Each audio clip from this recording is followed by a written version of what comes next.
에 있는 말씀을 통해서 우리도 이와 같이 해야 합니다 라는 말씀으로 오늘 본문을 다시 한번 보려고 합니다. 작년 12월에 다른 각도로 제목을 바꿔서 한번 해봤는데 오늘은 또 다른 시야의 각도로 이와 같이 무엇을 할 것인가를 한번 보고자 합니다. 오늘 예수님과 율법 사이의 대화의 내용을 우리가 함께 봉독하고 들었습니다. 내용을 보면 하나님을 사랑하라, 이웃을 사랑하라, 그것이 구원에 이르는 것이다 라고 얘기했습니다. 또 그 이후에 예수님은 선한 사마리아인의 비유를 말씀하셨습니다. 그래서 무엇을 해야 구원을 얻을 것인가, 또 어떻게 해야 구원을 얻을 것인가에 대한 정의를 내리고 있습니다. 마태복음 5장 17절의 말씀에 보면 내가 율법이나 선지자를 폐하러 온 줄로 생각하지 마라. 나는 이것을 완전하게 하려 왔다. 이렇게 예수님께서는 말씀하셨어요. 그러니까 율법의 행위로 구원을 말하는 것이 아니라 복음의 은혜로 구원을 말한다라고 예수님은 정의하고 있습니다. 그런데 율법사는 어떤 사람이었습니까? 율법에 능통했던 사람이에요. 율법에 가진 잣대와 기준으로 살았던 사람이에요. 정통적 유대인이었고 종교생활에 능숙했던 사람입니다. 그런데도 예수님과의 대화를 통해서 그는 이야기합니다. 어떻게 해야 영생을 얻을지 확신을 갖지 못했습니다. 혹시 이 자리에 저와 여러분 가운데서도 영생의 확신이 없다고 한다면 오늘 말씀을 통해서 확신을 갖고 돌아가시기를 주의 이름으로 축복합니다. 어떻게 해야, 무엇을 해야 영생을 얻을까라는 질문이 예수님과의 답변이었습니다. 예수님은 그의 율법적 고정관념을 깨는 이야기를 하는 거예요. 무엇을 해야, 열심히 노력해야 구원받는 것이 아니라 불쌍히 여기시고 우리를 긍휼히 여기시는 하나님의 은혜를 받아야 구원을 받을 수 있다. 구원은 전적인 하나님의 은혜인 것을 저와 여러분이 믿으시기를 주의 이름으로 축복합니다. 선한 사마리아인의 비유를 통해서 말씀하신 거예요. 강도 만난 사람이 사마리아인을 찾아간 것이 아니라 사마리아인이 강도 만난 자를 찾고 그를 도왔다는 사실을 통해서 구원은 하나님의 은혜라는 것을 오늘 우리에게 가르쳐주고 있습니다. 오늘 몇 가지로 볼 텐데 이 사마리아인의 비유를 통해서 우리가 구원의 진리를 살펴보겠습니다. 첫 번째는 예수 믿기 전에 우리의 모습은 강도 만난 자의 모습과 같다라는 거예요. 강도가 누굽니까? 이 강도는 마귀입니다. 강도는 마귀입니다. 강도 만난 사람은 주님의 구원이 필요한 사람이에요. 그리고 선한 사마리아인은 누구였습니까? 예수님의 비유였습니다. 그리고 강도는 마귀를 얘기해 주는 거예요. 요한복음 10장 10절의 말씀에도 보면 도적이 오는 것은 도적질하기 위함이고 죽이기 위함이고 멸망시키기 위함이다. 이렇게 이야기하고 있어요. 그러니까 이 도적은 우리의 생명을 도적질하고 건강을 도적질하고 우리의 마음을 도적질하고 가정의 축복을 도적질하기 위해서 왔다라는 거예요. 그러니까 마귀의 절대적인 목적이 우리의 축복을 위함이 아니다라는 것을 성경은 미리 이야기하고 있어요. 그런데 이 사람을 사망케 하고 완전한 멸망까지 하고 있는 이 마귀 가운데서 우리를 구원하실 분이 누구인가라는 거예요. 마귀는 잘 알고 있습니다. 성경에 기록되어져 있는 유황불의 마지막 끝이 지옥인 것을 알고 있고 자신이 그 안에 묶여있는 죄악의 근본인 것을 알 수 있어요. 마태복음 25장의 말씀에 보면 마귀와 그의 사자들을 위하여 예비된 영원한 불이 있다라고 성경은 이야기하고 있어요. 우리는 예수 믿기 전에 우리는 강도 만난 자, 마귀에게 붙잡힘을 가졌던 자였다라는 거예요. 그런데 우리가 어디로 내려갔느냐? 두 번째로 보니까 여리고로 내려가다가 강도를 만났다라는 거예요. 자, 보세요. 여리고로 내려가다가 강도를 만난 사람이 출발한 지역이 어디 있는가 보니까 예루살렘이었습니다. 예루살렘은 이제 하나님의 성전이 있는 곳이에요. 신학적인 근거를 보면 본향이라고 하는 곳이에요. 예수님이 계신 곳이고 하나님의 신령하는 중이 머물렀던 곳은 예루살렘이다. 우리가 이렇게 지칭을 합니다. 그런데 이가 어디로 갔습니까? 예루살렘에서 여리고로 내려가는 중에 강도를 만났다라는 거예요. 하나님을 떠나서 세상을 향해서 나아가고 있는 자의 모습을 보여주고 있는 거예요. 영적인 강도인 마귀에게 당하는 이유는 그 이유는 하나님을 떠나서 예루살렘에서 이제 떠나서 내려갔기 때문이다라는 이야기입니다. 만약 이 강도 만난 자의 비유에서 이가 예루살렘에 머물러 있었다고 한다면 강도를 만나지 않았을 거예요. 많은 사람들이 하나님을 떠나서 세상을 향해 나아가고 있어요. 강도인 마귀를 만나서 시험케 되고 멸망케 되고 근심케 하고 있다라는 거예요. 하나님을 떠난다는 말이 무엇입니까? 말씀을 따라서 살지 않았다라는 겁니다. 내 생각이나 감정이나 지식이나 환경이나 내 능력의 잣대로 하나님을 평가하고 살았다는 거예요. 그가 예루살렘을 떠나서 이제 지방으로 온 지역으로 흩어진 자의 모습이었다라는 거예요. 또 우리가 예수를 믿기 전에 어떤 사람이었느냐? 옷이 벗겨지는 영적인 수치 상태에 머물러 있었던 사람이다.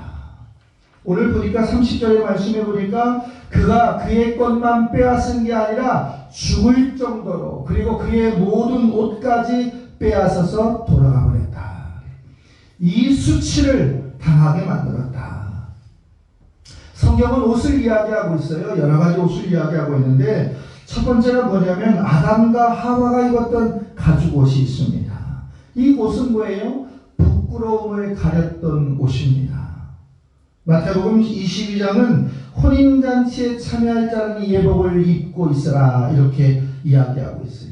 옷이 없는 자는 혼인잔치에 참여할 수가 없다라는 거예요. 예수 그리스도의 공로로 입게 되는 의의 옷을 입은 자가 천국에 소망이 있는 자다라는 말씀입니다. 또 에베소 6장에 보면 전신갑주를 입어라 라고 이렇게 말하고 있어요. 군인이 영적인 전쟁을 입을 때, 군인이 영적, 육적 무장을 할 때 입는 옷입니다. 전신갑주를 입었다는 것은 전쟁할 준비가 되어져 있다는 거예요. 영적인 무장이 준비되었다는 겁니다. 그런데 전신갑주를 입지 않는 자는 어떻게 하느냐? 마귀에게 패해서 그가 세상을 향해서 돌아가는 자가 된다라는 거예요. 또 요한계시록 19장에 보니까 신자는 어떤 옷을 입어야 되느냐? 세마포 옷을 입어야 한다라는 거예요. 혼인잔치에 참여할 자는 깨끗한 세마포를 입어야 한다라는 거예요. 요한계시록 3장 18절에 보니까 흰 옷을 사서 입고 벌거벗은 수치를 보이지 않도록 하라. 이것이 성도가 입어야 될 의의 옷이다라는 거예요. 그런데 주님을 떠나게 되면, 강도를 만나게 되면 알든 모르든 영적, 육적 우리가 벌거숭이가 되어버린다라는 거예요. 이 벌거숭이는 구원과 상관이 없는 자요, 영적 무장이 해제된 자다라는 겁니다.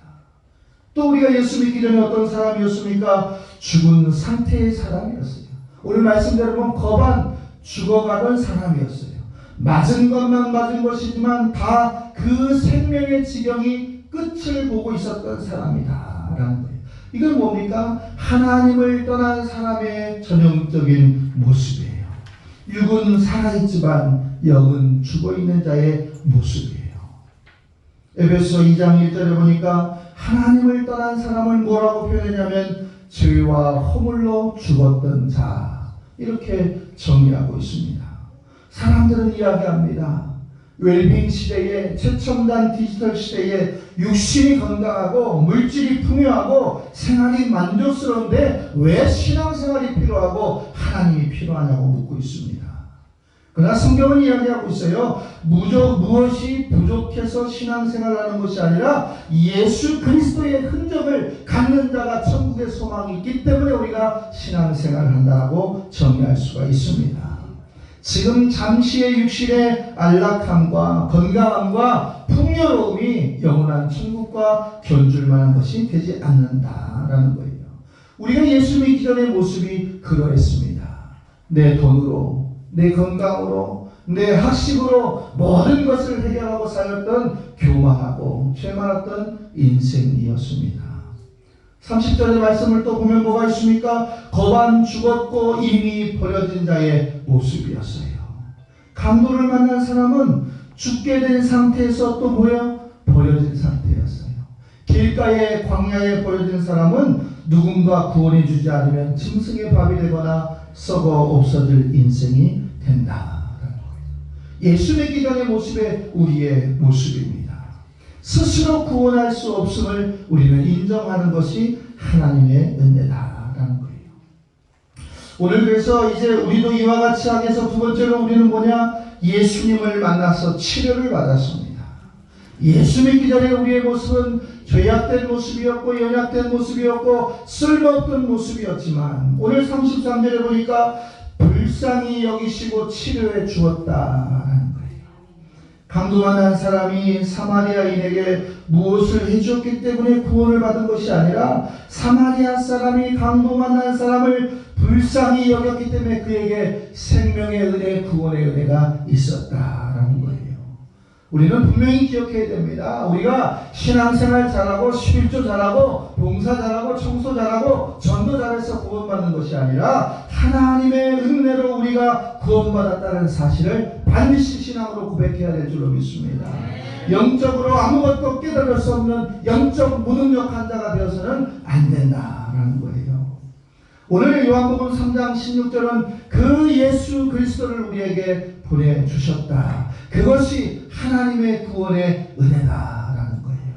우리는 이 마음을 가지고 자족한 마음을 가지고 이제 광야에서 방황했던 이스라엘 백성들처럼 원망하고 불평하고 비교하고 시기하는 마음을 던져버려야 합니다. 에베소 2장 8절의 말씀에 보면 너희가 그 은혜로 인하여 믿음으로 말미암아 구원을 얻었나니 이것이 너희에게서 난 것이 아니요 하나님의 선물이다. 이 선물의 주인공들이 여러분이 되었음을 축하하고 축복합니다. 두 번째로 보면 치료해 주신 하나님께서 어떻게 치료해 주셨느냐? 친히 찾아와 주셨다라는 거예요. 우리는 인생을 살면서 한 가지 교훈을 얻을 수 있습니까? 어떤 것을 얻을 수 있느냐면 누가 누구에게 찾아갔느냐라는 거예요.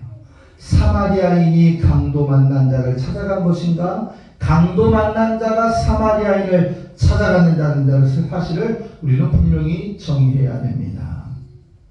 강도 만난 사람이 사마리아인을 찾아간 것이 아니었어요. 죽어가고 빼앗고 부끄러운 모습에 있었던 그를 사마리아인이 찾아갔다라는 거예요. 주님이 먼저 우리에게 오셨다라는 거예요. 그 구원의 은혜를 허락하셨다라는 거예요. 로마서 5장의 말씀에 보면 우리가 아주 죄인 되었을 때라고 이야기하고 있어요. 죄인 되었을 때, 연약할 때, 원수 되었을 때 손을 먼저 내미신 분이 누구시냐? 주님이시다라는 거예요. 이 은혜가 우리의 사월을 종결짓는 거룩한 축복의 회복이 되기를 주의 이름으로 축복합니다. 또 예수님이 우리를 만나서 무엇으로 치료를 해주셨느냐? 성령으로 치료해 주셨다라는 거예요. 34절에 보니까 사마리아 사람이 만난 강도 만난 사람은 그에게 어떤 행위를 했느냐? 기름을 부어줬습니다. 성경에서의 기름의 상징은 성령입니다. 성령은 치료적인 은혜를 가진 하나님의 영이십니다. 이 치료의 영이 우리에게 찾아오셨습니다. 사람의 능력으로 할 수 없는 것, 우리가 할 수 없는 육체의 질병, 우리의 영적인 문제, 마음의 상처, 가정의 아픔, 인생의 여러 가지 관계의 모든 문제를 치료해 주시는 성령께서 우리에게 찾아오셨다라는 거예요. 그 치료를 원하시는 저와 여러분, 성령을 사모하시고 성령의 임재하심을 간구할 수 있는 소망이 있기를 주의 이름으로 축복합니다. 그리고 그 성령을 경험하시면 우리에게 능력 주심을 경험하고 그 능력으로 말미암아 우리가 복음의 증인될 수 있다는 사실을 체험할 수가 있을 겁니다. 성령을 주신 하나님께서 34절 후반절에 보니까 기름만 주었던 것이 아니라 포도주를 주었다라고 소개하고 있어요. 우리가 성천할 때 이제 내 살을 먹으라, 내 피를 받아 먹으라 하신 고린도전서의 말씀을 기억하고 있을 겁니다. 여기에서 이야기하는 포도주는 십자가의 보혈을 우리가 상징한다 볼 수가 있습니다. 주의 보혈에는 신비한 능력이 있습니다. 우리가 왜 성찬을 통해서 주의 살과 피를 먹고 마시며 그것을 기념하며 영적인 임재를 고백하는 겁니까? 그 안에 주의 능력이 있기 때문입니다. 오늘 저와 여러분을 살리는 십자가 보혈의 능력의 피를 경험하면서 그 피로 우리를 치료했다는 사실을 우리는 깨닫고 감사하는 자가 되시기를 주의 이름으로 축복합니다. 헐벗고 줄이고 목마랐던 자, 그리고 강도 만나서 거반 죽게 되고 벗게 되고 아무것도 체험하지 못한 자, 기름 부음과 포도주의 은혜, 보혈의 은혜를 통해서 회복되었다라는 거예요. 그리고 어디에서 회복을 시켰습니까? 33절에 4절에 보니까 이 사람을 주막으로 데리고 갔다. 거저 기름을 주고 포도주를 주는 것으로 끝난 것이 아니라 주막에 데리고 가서 쉬게 해주고 치료의 연속성을 보장해 주었다라는 거예요. 마귀가 들어올 수 없는 것, 주막은 어디였습니까? 예배당입니다. 하나님의 거룩한 공동체가 집결되어 있는 거룩하고 구별된 곳에서 치료를 계속하고 경험할 수 있었습니다. 영적인 치료에 자기감이 있는 예배당에서 여러분이 날마다 회복과 은혜를 충만케 충전하시기를 주의 이름으로 축복합니다. 또한 이제 마지막으로 35절에 보니까 데나리온 둘을 주면서 치료를 부탁하였다. 주막에 가니까 누가 있었느냐? 그 관리자가 있었더라라는 거예요. 데나리온 둘을 주면서 필요한 비용을 통해서 치료에 필요한 능력을 제공하였다. 교회에는 하나님의 공동체가 머무르고 기도할 수 있는 치료적 기능의 은혜가 반드시 있고 그 교회의 담당 목회자들과 성도들의 질서와 치리 안에서 우리가 은혜 안에서 회복을 받을 수 있다는 거예요. 그러한 영적인 치료가 날마다 저와 여러분에게 이루어지기를 소망합니다. 이제 이러한 죄인 되었던 우리가 예수 그리스도와 하나님의 은혜로 회복된 자가 되었으니 오늘 말씀의 제목처럼 세 번째는 우리도 이와 같이 해야 한다라는 거예요. 말씀을 듣고 멈추는 자는 미련한 자요, 우둔한 자요, 율법주의자와 같이 다른 것이 없는 겁니다. 말씀은 실천하는 거예요. 하나님의 말씀은 살아 운동력이 있어서 역사하는 힘을 경험하는 겁니다. 사랑하는 성도 여러분, 오늘 예수님이 친히 말씀하셨어요. 가서 너도 이와 같이 하라. 누구처럼 하라는 겁니까?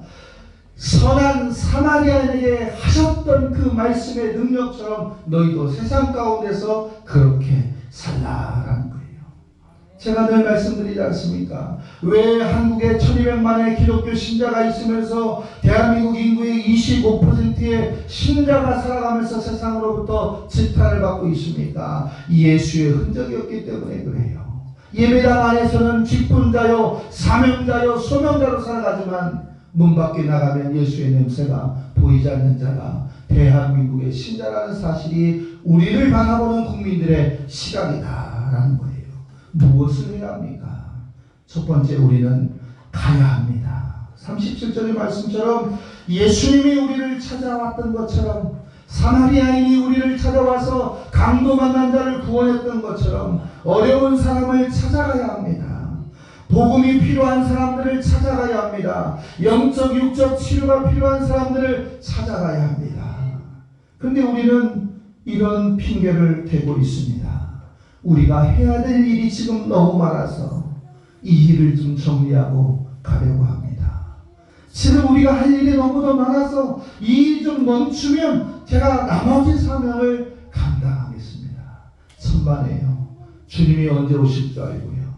주님이 그때를 기다리는 것이 아니라 우리에게 그의 나라와 그의 의를 위해서 사명을 감당하면 우리의 인생의 모든 것을 책임지신다고 하는 것이 성경의 질서입니다. 하나님을 사랑하는 것, 이웃을 사랑하는 것이 새 계명이요 율법이요 선지자의 강령이라고 했습니다. 말씀이 우리 안에 있습니다. 너도 그와 같이 하라. 가시기를 주의 이름으로 축복합니다. 두 번째는 어디로 가야 되는가? 어려움을 당한 사람들에게 가야 되는데 그냥 가는 것이 아니라 도와주러 가야 한다. 사마리아인에게 하셨던 말씀 중에 우리에게 말씀하셨잖아요. 율법사에게 하신 말, 너도 이와 같이 어려움을 당한 사람을 만나면 네 돈도 쓰고 네 시간도 쓰고 네 지식도 쓰고 네 건강함도 써가면서 복음을 위해서 살라라는 거예요. 우리 예수를 위해서 그렇게 살기를 결단하기를 주의 이름으로 부탁을 드립니다.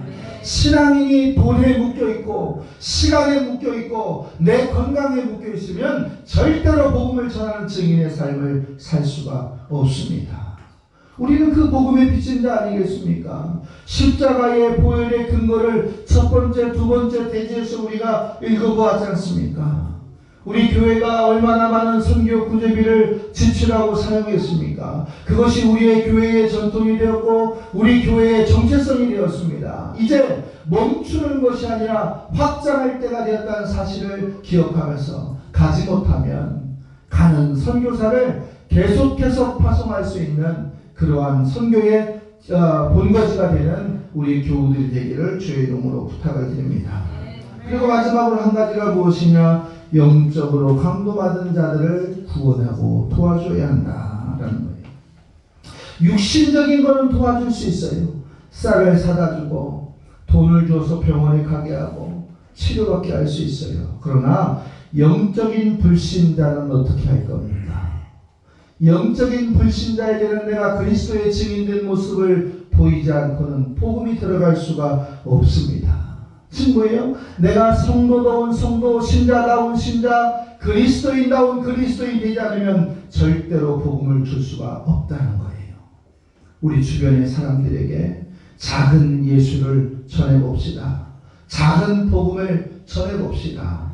나는 그리스도인이다 이야기하면서 예수의 제자요 백성이요 증인되는 저와 여러분 되시기를 주의 이름으로 축복합니다. 신앙은 행동하는 거예요. 사마리아인이 성경에 나와 있는 하나의 워딩으로 멈추는 것이 아니라 그가 내가 되어야 하고 그가 우리 공동체가 되어야 하고 그가 우리 기독교의 모든 지체가 되어야 한다는 사실을 우리 교회에서부터 마침물되어서 확장되는 결단이 있기를 주의 이름으로 축복합니다. 4월을 이렇게 정리하신다면 하나님께서 신령한 은혜로 여러분에게 흔들어 누르고 넘치는 축복으로 더하여 주실 줄로 믿습니다. 기도하겠습니다. 거룩하신 하나님,